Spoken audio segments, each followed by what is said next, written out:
আসসালামু আলাইকুম রহমতুল্লাহ। সকল প্রবাসী ভাইদেরকে জানাচ্ছি যে আমরা বাংলাদেশের টাকা পাঠাবো আমাদের নির্ভরযোগ্য একটি ব্যাংকে আছে, ওটা হচ্ছে ইসলামী ব্যাংক। ইসলামী ব্যাংকের মাধ্যমে আমরা বাংলাদেশে টাকা পাঠাবো। ইনশাল্লাহ আমাদের টাকা নিরাপদে বাংলাদেশে চলে যাবে।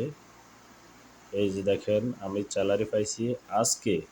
আমি যাই ইসলামী ব্যাংকে, আমার একটা অ্যাকাউন্ট আছে, ওই অ্যাকাউন্টে আমি টাকা ডালবো, বাংলাদেশে রেমিটেন্স যাবে।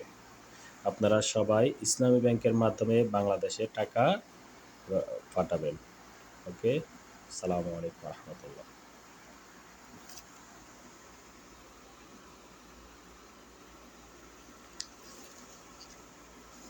এই যে দেখেন আমার স্যালারি